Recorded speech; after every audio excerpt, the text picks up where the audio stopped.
How's it going, you guys? So in this video, I'm going to be talking about some basic principles surrounding chronic fatigue syndrome. So at a baseline, chronic fatigue syndrome is essentially where you feel burnt out. It could be considered adrenal burnout. It can actually be measured through blood hormone testing. You can measure cortisol. You could also measure aldosterone, which is essentially a byproduct of cortisol and other catecholamine and stress hormone metabolism.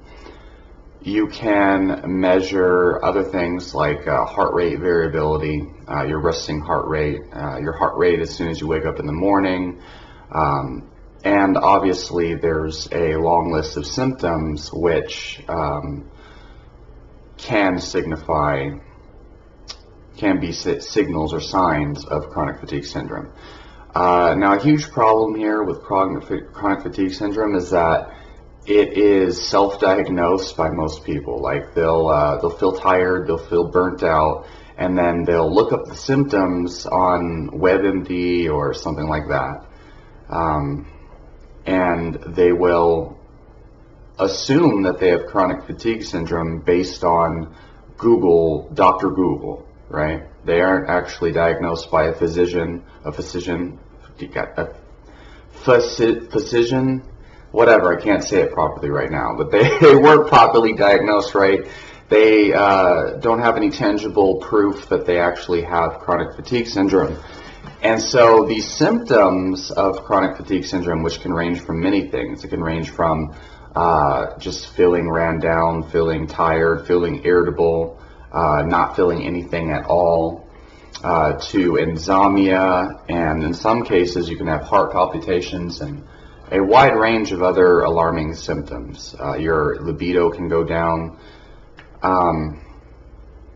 There's many causes of these symptoms that don't necessarily have to be chronic fatigue syndrome. But I can tell you right now, whether you have chronic fatigue syndrome or not, most of these symptoms all have the same root cause, okay? And it's a very broad but yet basic principle in which can solve all of these problems. And that's why they all can have the same root cause but be different problems, so to speak. Alright, so let me just explain what chronic fatigue syndrome actually is, okay? Chronic fatigue syndrome, this is exactly what you need to focus on if you actually have the issue, or if you just feel like you have chronic fatigue syndrome. Okay, so this is all about the nervous system. This is all about your body and its adaptations to stress, okay? Stress can be everything from physical exercise, physical labor, to mental stress, worrying thought patterns, anxiety, or like you have some girlfriend or something that's annoying you on a constant basis. You're stressed about bills. You're low on sleep. This is both physical and also cognitive stress at the same time. You can just be overworked. All of these things are stress. These are forms of stress, okay?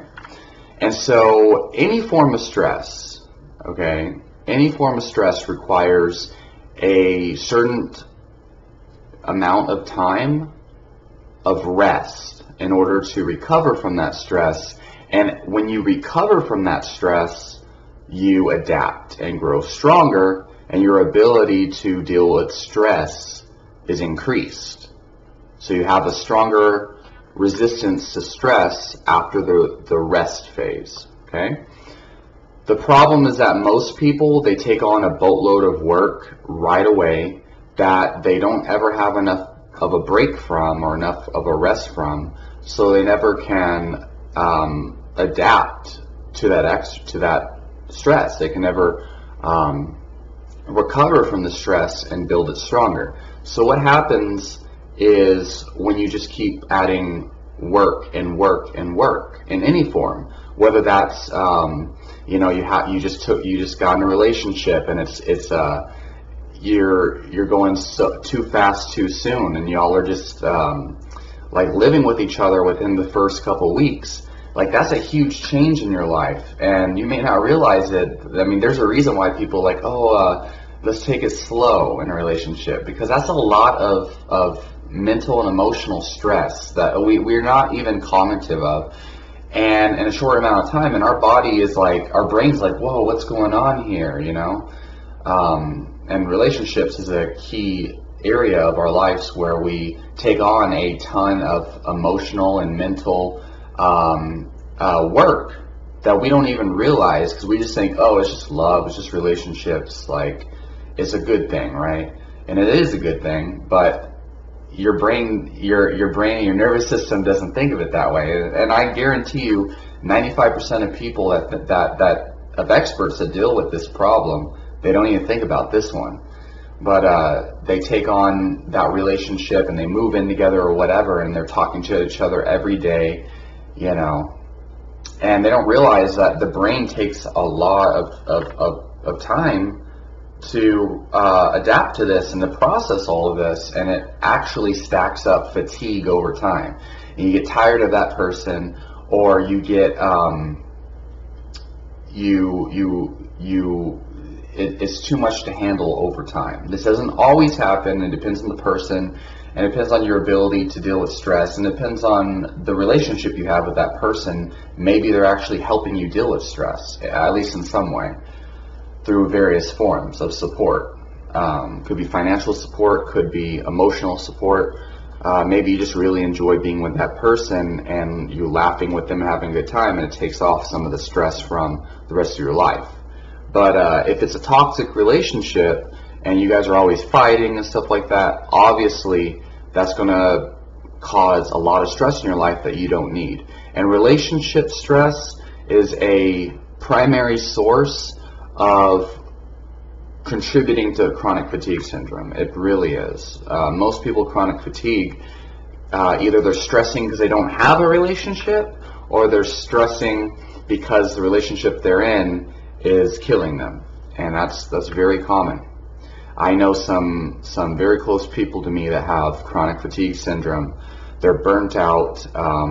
They're struggling in life. They're working themselves to death to make money, and it's not even really producing the amount of money that they really need or want, so it's kind of useless to work that hard. And on top of that, they're not happy. They're always complaining about their life, and the complaining about their life makes it even worse because it's more stress, and it's a cycle. It's a cycle. Anyway, so yeah, I mean, another example is you know, you are working, let's say you're working part-time, right? And you're living at your mom's house and you're a teenager. And then all of a sudden you get kicked out of the house, and then you realize, oh shit, I gotta work 2 full-time jobs in order to pay for an apartment and food for myself.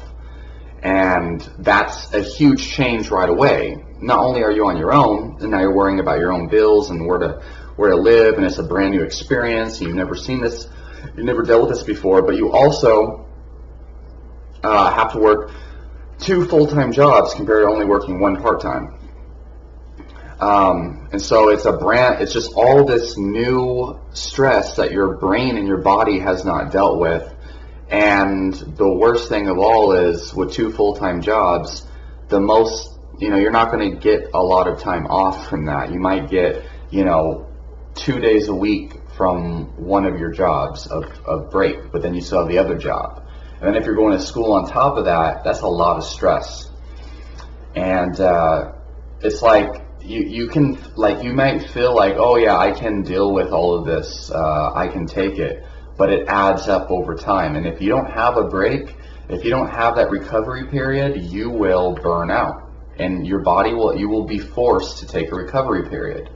This is exactly the same principle as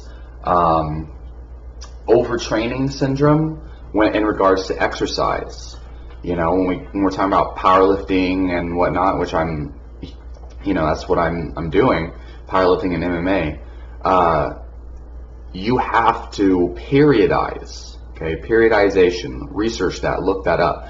You have to periodize your life You have to periodize your life just like periodizing a exercise program, because if you don't, you're going to be overtrained, overfatigued, overworked, and under-recovered. Okay? And a lot of people say, hey, it's not overtraining, it's under-recovery. And that's true. It's literally the same thing. You're just changing the words. Most people don't understand what overtraining actually is. This is exactly what it is. It's just too much stress without enough time to recover. Okay? So, what is the solution to this? Okay, first of all, look at all the areas you have to periodize your life. That's what you got to do. You must periodize your life. Okay, whether you have chronic fatigue syndrome or not. Okay, whether it's essential for success, for happiness, for for a healthy life of any kind. There's no reason why you shouldn't periodize your life. Periodization is actually extremely important. Okay.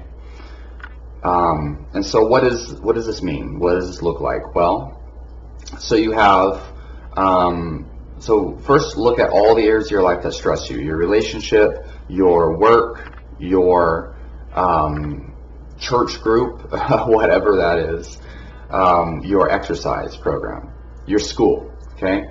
And then you pick specific days where you handle certain things. Okay, so but you want to structure your week in a way that allows work and then recovery, and then work and then recovery in a way that will not kill you. Okay, that allows recovery, it allows adaptation, and allows you to continue to build your resistance to stress as you go through your week, and from day to day, from week to week, and from month to month. This is actually how Olympic level athletes have to structure their entire life and their program. It's essential. I know many successful entrepreneurs who periodize their life in this way and understand this concept, and it's kind of like a secret that's kept. Everyone's focusing on all this other stuff, but no one focuses on the most important fundamental things. So Monday, and so let's say you have your work week. You work Monday, Tuesday, Wednesday, Friday. Let's just say that. Okay? Let's just say that. I know that that's the short work week, but I don't care. Monday, Tuesday, Wednesday, and Friday. Okay. You know that that's your primary importance in your life, right? So you're going to have to do what's called rate of perceived exertion. You want to have, like say Monday and Tuesday, you can have like, so RPE, like how hard are you working? Basically you want to have like one hard work day, one moderate work day, and then a light work day, and then your day off.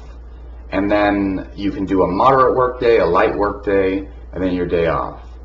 Okay? You want to minimize the effort on those days where you feel drained, because if you don't, you will burn out and you won't be able to work at your highest potential anyway. If you start to look at your work this way, you'll actually notice you get more done, because you're not beating yourself up over feeling like crap, because you realize, oh shit, I worked really hard on Monday, I worked kind of hard on Tuesday. Obviously, it's going to be hard for me to work today because I've worked really hard the last 2 days. They were hard work days. And the thing is, I hear this all the time from people, like, oh, like, I feel so exhausted. Well, why do you feel exhausted? Because I just worked so hard. It was such a busy day. I had so many customers. And it's like, well, that is just like having a heavy deadlift workout to your brain and your nervous system. And so it's no wonder you feel exhausted. If you do that every single day, you will die. And I have, well, not die, but you'll have chronic fatigue syndrome. And this will cause hormonal changes over time. It literally converts your dopamine into adrenaline. Okay? And I have a video about how that happens if you guys are interested. The conversion process. So you must periodize your week. And then on top of that, there is a multitude of other things that can definitely help help you deal with stress. Okay, so let's say you just have to work every single day, and you're taking on this high workload of college and all this stuff. There are supplements that can help you get through this. Typically, people will load up on caffeine, and this is a central nervous system stimulant in and of itself. You know, I've been experimenting with Yohimbe lately, of course at an intelligent dose, because it's extremely easy to overdo that, and with Yohimbe it's a very fine line that you must walk to get an effective dose without dying. But essentially a lot of people will take holy basil and stuff like that. So what I have noticed in my experience of taking tonic herbs and other things is on your light days or on your rest days, take that entire day to just recover. Don't go and do your school and your exercise on this day. This should be a recovery day, because you're not recovering just from work. You're recovering from just a hard day in general. And so you want to, on your light days, you want to have an entire light day. Don't be like, okay, it's a light day for work and it's a hard day for workout. No.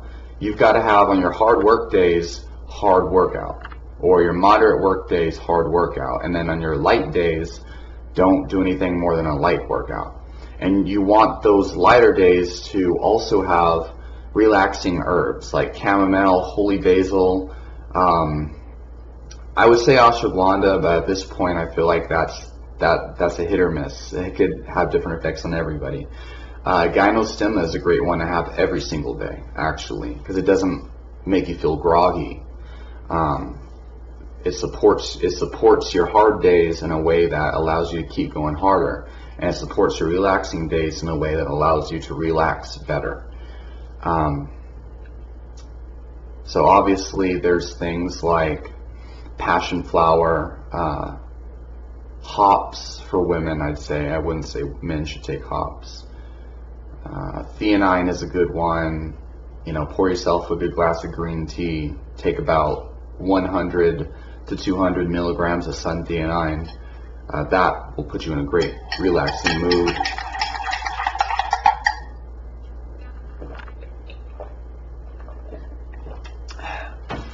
And I have plenty of videos on different relaxing herbs that you guys can check out. So another thing is that you might actually have nutrient deficiencies. So there is a bit of data that supports the idea of when you're stressed, your body needs more of certain nutrients. It might excrete or use up certain nutrients. And from what I've seen, what my theory on this is, so when you're stressed out, your brain actually converts dopamine into adrenaline. So dopamine, along with certain B vitamins and magnesium and other minerals, and I believe vitamin C, actually are cofactors. And when you're stressed, cortisol actually binds with these minerals and vitamins and dopamine, and you use your dopamine and your vitamins and minerals to convert cortisol into adrenaline. So they combine cortisol, dopamine, and these vitamins and minerals, and they convert into adrenaline. And so people who are chronically fatigued or have adrenal fatigue, they're always in the adrenaline state. And when it gets really bad, they're pumping out so much adrenaline that their body can't pump out adrenaline anymore. And that's where you go from chronically stressed to chronically fatigued. And your adrenal glands can't pump out any more adrenal hormones, catecholamines. So you're no longer motivated because dopamine comes from the catecholamine complex. And you're not really stressed per se, because you would be stressed, but your adrenals can't pump out anymore dopamine, which can't convert to adrenaline. So you just feel lethargic and dead, basically, emotionless and just like a burnt crisp. And so for some people this might be adrenal burnout because it makes sense. Okay, I'm not going to say this is scientifically validated. In fact, a lot of medical professionals don't even believe that chronic fatigue syndrome is real. But it's a syndrome. So It's not a disease, and it is, you can measure it. So what I think is, okay, so obviously when your body produces too much testosterone per se, especially if you take exogenous testosterone, of course, your body will start to downregulate testosterone. And insulin resistance, I believe, can be caused by pumping out too much insulin over time to the point where it downregulates insulin production. And then you have hyperglycemia, too much blood sugar in the bloodstream. And then dopamine, when you take cocaine or something like that, it'll downregulate some of these neurotransmitters and create a negative feedback loop. That's how neurotransmitters, and that is how hormones work, is you produce too much of a hormone or a neurotransmitter, and then it'll downregulate. And then you'll build a tolerance, right? And so it kind of makes sense that if you pump out adrenaline all the time, your body will downregulate and create a negative feedback loop where it can't produce adrenaline anymore. And then it might produce the opposite. It might produce serotonin. You would say GABA, but I don't think so. It basically just stops producing adrenaline, the same way that it would stop producing testosterone if you start to overproduce. Your body has built-in regulatory mechanisms. So it kind of makes sense. So that is the proposed mechanism behind this syndrome. But I would say that a lot of people might actually be chronically deficient in vitamin B, for example. And I made a video where I was all like, oh, I cured my anxiety with B vitamins and magnesium. And what's interesting is I found all sorts of other methods to that helped me and relieved my anxiety.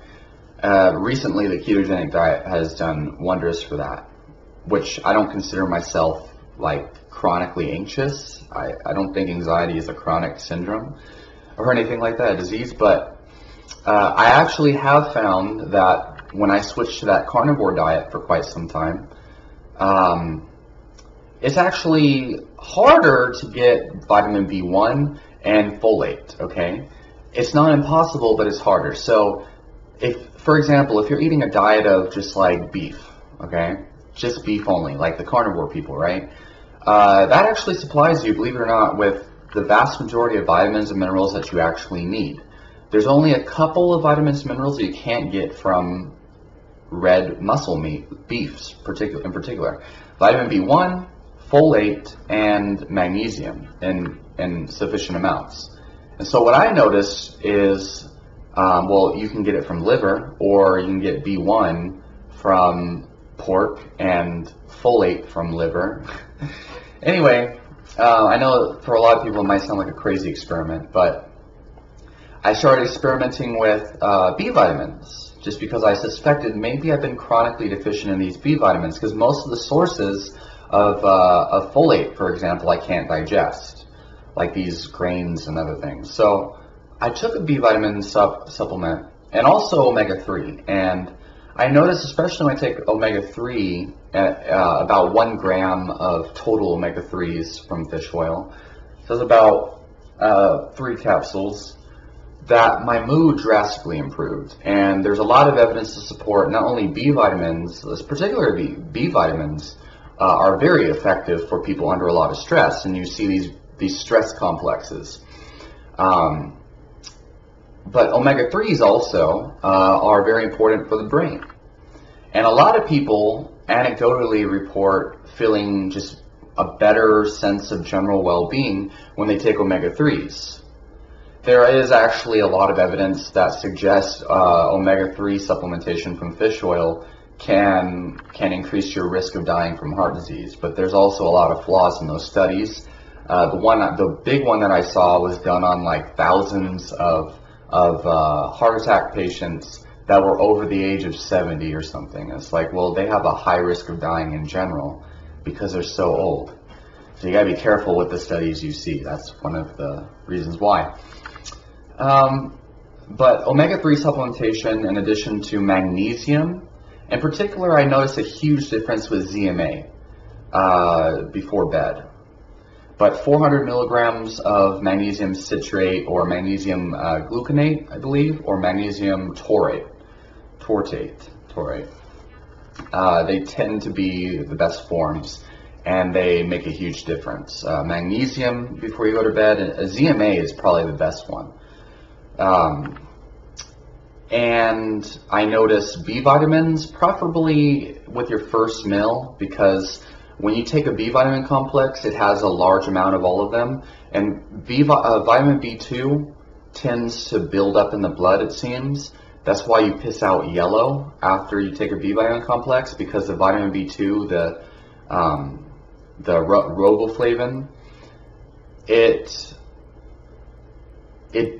when you're pissing out colors, that means your blood is concentrated and your pee is concentrated as a result. Like, what you pee out is a sign of what your kidneys are excreting and your body is filtering out from the blood. Anyway, I feel like a heavy blood filling and extreme dehydration if I take a B vitamin supplement sometimes, and I think that's because of the riboflavin. So be on the lookout for that. Take it early in the morning so that you're not pissing all night. And that's probably why a lot of people claim that they get increased anxiety from B vitamins, is because of the riboflavin and they're not drinking enough water. Anyway, I think it'd be massively effective. You should probably get a comprehensive vitamin and mineral panel if you can. Particularly for minerals, a hair test is the best option. But of course, that's probably much more expensive than a blood test. That's why blood test is a standard. But at least you'll have a basic idea to go on in this case. So see if you're deficient in any vitamins and minerals. Look into food intolerances. And for all of you people, probably the best place to look for information, if you really, really want a scientifically valid approach to overcoming this, look up Dr. Mark Hyman's Ultramind Solution. You could buy his book. It's amazing. It's probably the first most important book for anyone dealing with mental health issues. And chronic fatigue syndrome I consider to just be a syndrome of too much stress and not enough recovery. And this book will talk about the nutrition aspect for how to recover from stress.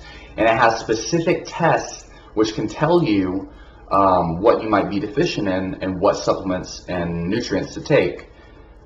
And he is one of the leading doctors in the world, especially in regards to this. And if you don't want to buy his book, he's such a great guy and cares so much about people. I genuinely believe he actually has the Ultramind Solution companion guide for free download from his website, which basically has all of the it has all the tests, all of the solutions, his basic diet plan, and everything you need to do to recover your health and your brain health is in this guide for free. So you could buy the book to understand the mechanisms and stuff, but you could easily just buy his guide, and it's like a PDF, and you can copy it to your Kindle or whatever you want to do, and just read that guide and find out what you're deficient in and address your diet based on his principles and see if you notice a result. So that is the basics. Now obviously I can go on, and it's more specific to the individual beyond this. Certain vitamins and minerals and supplements and herbs and nutrition styles can help you deal with stress. Meditation can help you deal with stress. There's a lot of coping mechanisms, but the most important thing, and there's a lot of remedies and a lot of cures and things, but the most important thing is that you just understand what chronic fatigue syndrome is, because until you deal with the cause, no doctor in the world can help you with nutrition and supplements. And this is what people are like, what supplement can I take? Well, guy, tell me what your life looks like. I don't want to deal with the life problem that's causing it. I just want a supplement. You're never going to heal chronic fatigue syndrome until you actually deal with your life problems that are causing it. So leave your questions and comments down below. Again, it's very individualized. If you have any further questions, catch me in a question and answers video and ask me specifically. Tell me more about your problem, and maybe I'll give you some more specific suggestions. And let me know down below what you think and whatnot. Ask your questions, subscribe, and I'll talk to you on the next video.